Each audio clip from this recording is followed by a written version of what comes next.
Well, welcome back. So I'm sorry I haven't posted in a while. I've just been really busy with uni and all. I was actually gonna post a video yesterday, but actually it probably wasn't. It was the day after St. Paddy's Day, so I was fucking dying, and I had a test, and someone gave Lance access to a power hose. Don't know who thought that was a good idea.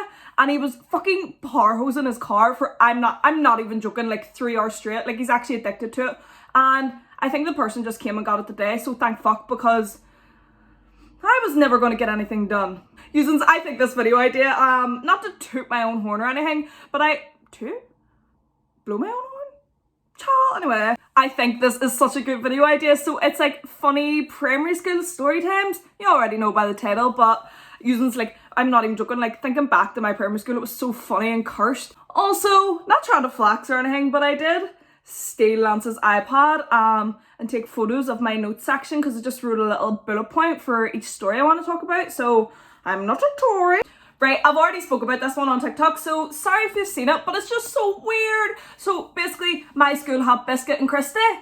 So when you brought a packed lunch in, the word packed lunch gives me a ick, but when you brought a packed lunch in, right, and you went to sit in the lunch bit, the principal would walk down and look in your lunchbox, and if you brought crisps in on a biscuit day, he would take your crisps, and then they would just eat them in the staff room.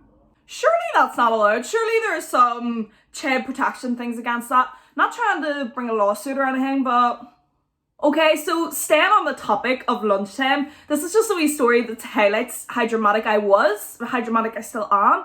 So this wee boy that I sat with at lunch, right, he used to always bring in cheese and onion crisps, and it's just literally the worst smell, the worst tasting crisp ever. And I remember once he was all teasing me, and he put them up in my face, and I'm not even joking, I pushed the table away, I got up, I ran up to the bin, and I waited in the bin. I'm so dramatic. For what? For what? Actually, you know what? If someone did that to me this day, I would give you the exact same reaction. Right, using the worst this other thing, and this wee boy was just eating his dinner, but then it just became how many roasties can he eat? A big man versus food thing. And the whole canteen was gathering around, looking over at him. And the principal and all was all cheering for him. It was so weird and chaotic. Chaotic energy, that just reminds me of one Christmas. So they must have made so much more food than they needed. And the most our school would ever give you is seconds. And I can remember the principal going this, who wants thirds? And everyone was fucking thirds, yeah. Everyone just did a big mob and all ran up to get their food. And I'm pretty sure he also said who wants fourths, but I'm a skinny legend. I probably didn't get fourths. This one's not even that weird. I feel maybe lots of people had this, but the cheese touch was a legitimate thing in my school. It was literally the worst thing you could get. But also, I feel I was a bit of a anti-bullying ambassador, because sometimes when people didn't even have a cheese touch, people would be haha, she has a cheese touch, and I'd be you what sly, she doesn't even have a cheese touch, right? She did drum lock drum free for life, so therefore she doesn't have the fucking cheese touch, right? No usings, because another thing I have such a specific memory of is the principal used to have this wee thing, right? I'll insert a picture if I can. I fucking won't be able to do that. I probably won't even try because I don't know how to work technology. But he used to have this thing, and it was a wee semi-circle thing, and you popped it inside out, and when you set it down it popped up. I think you'll know what I mean, right? So he had a big industrial one or something, because it was so fucking thick. It was that thick and that big. Used to go round, sat it on random children's head, and it would just pop up, but it wouldn't just be it would fucking shoot up to the ceiling. But sometimes he did it pranking, and if you were at that table, you would be behind them, and he would be shh, and he would sat it on their head, and then they would shit themselves because it was actually fucking sore when it went off your head. But also some children just volunteered themselves as tributes and were yes, put this thing on my head that will probably give me a fucking bruise. I'm sorry, but that is just so fucking iconic. What a king, honestly. Someone also let off a fucking stink bomb, and it was disgusting, but all the way assistant teachers made such a big deal about it. They were acting like we'd been fucking bombed or something. They were get out of the canteen now, and they were pushing us to be able to rush out. It was so dramatic. For what? So when I was lying in bed thinking of story times, I thought of this bad boy, but I'm not sure if all schools did this or mine was just weird, so comment down below if your school did this. But basically, our school lunch tables had to be 50% boys and 50% girls. I don't fucking know why, but this is where I learned all my mathematical and sneaky skills as a child. So basically, when you were lining up for lunch, you had to line up like from your tables. So it would be like, table, green table, go here, blue table, then go. And then you would all line up. So the first thing you had to do was get near your friends. So this was some sneaky ninja moves, had to sneak down the lane. And sometimes you have to finesse a few people. Oh, you can go in front of me. I love you, go in front of me. No, bitch, I just want to be with my friends. Sometimes you would get caught in this stage. Most of the time you would get caught in this stage. But if you were lucky and you got to the next stage, then you had to like mathematically like think of like how many people are in front of you so that you get this like be with your friends. I can't even begin to explain the mathematical concepts behind this. This is why I'm such a smart person to this day, because this is the shit I was doing when I was like 8, 9, 10. But then the kicker was your whole fucking plans went to shit because you would work it around there being like a full empty table. But sometimes when you got there, the other class had only took up like half of a table. So half of you would have had to go and sit with them. And don't get me started, that's another story time. We just had beef with them for absolutely no fucking reason other than they were just the other class. But sometimes you would just end up having to sit with them and you were really depressed the whole lunchtime. So the next story time on my list, yes, Lance's password is 111111. Please don't hack him. Okay, this is a pretty good one. So in primary school we had this thing called cups and tins. So basically like one of like the assistants would like bang on the table, like coming near the end of lunch. So they'd be like, and everyone would be like, it's fucking cups and tins times. And they'd be like, who wants to do cups? So people would go slightly less mental for that, but loads did put up their hands. So you'd be like, I want to do fucking cups. Do you just want to know what cups was? When everyone was bringing like up their plates to get washed, they would give you your cups and you had to wash them.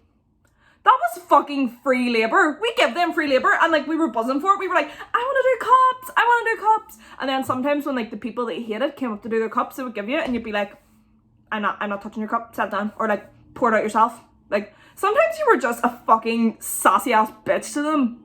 But bitch, tins was another story. So everyone went fucking mental when you asked for tins. So basically, I think it was like you had to bring the PTA money to the teachers, but everyone just did it because they wanted to go to like the nursery and they wanted to like relive their nursery days because it was just so cute and class. Like, why did they trust us with like bringing money to people? That's something I don't really understand, but that was fucking class. I love doing tins. But the sad thing was, they used to pick tins out of like the whole fucking canteen because everyone wanted to do it. So you only really got to do it a few times a year. It's kind of sad. You said, no, this is just a random memory that'll always stick in my head. But I remember like I give my teacher my homework and in the title I wrote it like homework instead of homework. And he made a wee lighthearted joke. I was like, haha, do you like The Simpsons? And I was like, no. And like I took the homework back off him and I went down to my desk and I cried. Because I was just a wee shite bag. No, this story sends me because it's literally just like, it doesn't make any sense ever. But like outside our classroom, like on the ceiling, there was this bit of damp, but it was it was in the shape of like a ghost. Like not like, it was like a smaller circle with a bigger circle on the bottom. And everyone was just like, yeah, that's the ghost. And we were like, that's a fucking ghost? Oh my God. So like, long story short, everyone was just scared to walk past it all the time. But my teacher asked me to do a message in the middle of the day when like the halls were all empty. And I just went, he was like, Kitty, can you bring this up to like the P7 room? And I was like, no. I was like, fuck no, I'm not getting fucking eaten by the ghost. But the thing was, he got all offended and all raging that I didn't want to do it. Like obviously because I didn't give him a reason because I didn't want him to think I was shady and be like, no, because of the ghost. So I was just like, no, I don't really feel like doing it. Like, okay, bad bitch. That was kind of a bad bitch move, but also like, I feel bad on him now because he was like, why is this bitch being cheeky to me for no reason? Okay, let's see what the next one is here. Oh no, okay. In P3, I proposed to my teacher with my little clattering. And you know what? She said yes. I was a bad bitch from day one. But can we just appreciate like how funny? That's so funny. But why have I just been like really weird since like P3? So I know I'm really like smart and articulate now, but like back then I didn't really know how to talk. So me and my mate and like all the wee boys had to go to like this person to like teach us how to talk a wee bit, because I used to say brother and I used to say fum, like everything like that. Also, I remember like one of the teachers asked me something before and I turned around to her and I went, what? And she goes, what? It's what, Katie? And like, that'll always stick in my head. Like, is that a little bit cheeky? Like, I was just being a bad bitch little smick that I was. I also said yalla. She got kind of mad at that too. This story kind of explains how me and Aideen have just been really weird and creepy together from day one. Okay, so we made this book for my P7 teacher called like The Adventures of, and then their name. And we used to like go to my mummy's work, which is a bar, and like lie on the floor in the back and just like write this like thing about her, like her adventures in space. And we made up like there was this big villain in it, but the villain was just like this bit of like smell. It was like this big green thing and it would go like this. And like when we like used to show her the book, we were like, yeah, so like then the big thing is after you, and this is the noise it's making because like you probably don't really understand by the writing, but it's going like this after you. What? Also, P7, just let that sink in. Like, end of P7 as well. Like, before I was going to fucking secondary school, it still baffles me how I didn't get bullied, honestly. So once my school must have got like invited to like a little football tournament type thing, but instead of being like, no one in our school like plays football, like they just picked all the sporty girls like that had never fucking kicked the ball before. Like we were all like we GAA hurling players, like we didn't play like football, but they brought us anyway. They told us the day before it happened. The next day we just had to show up. And we fucking won. And I still don't understand how it happened to this day. Like, I was probably just kicking cunts in the ankle and like shoulder barging them because I was all rough. Like, because that's what you're used to in camogie. Whereas in football, like, it's all, everyone's so dramatic and like falls to the floor. Thinking now, I feel a little bit bad about that because like, we all just showed up all last minute, all like, ugh, and like, didn't even care. And like, there was probably like wee schools that had been training for a few weeks and were all buzzing for it and actually knew how to play football, but we just got lucky and won every fucking match. So I think like every school goes through this phase where like when everyone starts to get a wee bit older, like you think you're like a fucking bad bitch and you bring in your phone. So this wee boy brought in his phone before and he got caught for it. So they like checked his school bag and they were like, oh, where's your phone? You can't bring in your phone again. And they were like, we'll be checking your bags like all week to see if you've brought in your phone. So the next day the wee boy showed up and he had fucking like padlock on his bag, and the teachers were all getting so mad. They were like, open the bag, like give me the key. And he was like, no. He was like, I'm not opening it. And I'm not quite sure what happened. He probably got sent home from school or something. Or would you send someone home from school like that? I think that's quite innovative actually. One year one of my teachers had like a budgie and he like brought it in, so he bring it in, so it basically became a class pat. But then like he had two of them and he like raffled them off some sort of way, I don't know. But I got one of them, right? And like, he'd had that budgie for so long, for like years, and had been in the school for ages. And I had it 2 fucking weeks, and it died. So I have the class pat, Mr. Blue, the budgies, blood on my hands. And I still think about it to this day. No, because when I was in the middle of filming this, Aideen like texted me and was like, I have this really good memory, you need to put it in the video. Okay, so basically like, for the end of year school trip, it was the fucking shittest trip ever, right? We went to the Titanic Museum. It's like a 15-minute walk from like my school to my house. So we just walked over and walked back. But when we got back, they had like a Titanic themed lunch.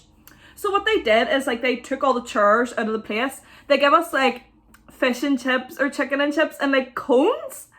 But this is so bad, to make it look like we were on the Titanic and like it was crashing. They started like turning the lights on and off and making it all dark and weird. Like, that is so cursed. Okay, so before I end this video, I thought I'd just give myself some honorable mentions because honestly, I was a good child in like primary school. Okay, so in P5, I got Pupil of the Year. Also in P5, oh my god, I was thriving in P5. Also in P5, first person to be able to write with a pen in my class. I'm not quite sure what school play it was. It was probably a really fucking important one, But I got to be the main character, Neil Armstrong, the main man on the moon, the first man on the moon. That's what I was trying to say. I got to be Neil Armstrong. Everyone was coming up to me after the play being like, you were so good. Your American accent was so good. It really looked like you were walking on the moon. And I was like, I know, bitch. Sometimes I wonder to myself, like, why wasn't I a drama kid? Like, I had all the credentials to be one. Anyway, guys, that's the end of my video. I hope it wasn't boring because I'm just in the same spot the whole time. But, like, it's literally me and my friends' favourite activities to talk about, like, primary school memories. So this video was very fun for me to make. So I hope you enjoyed. Like and subscribe. Comment down below. And I'll see you next week. Goodbye.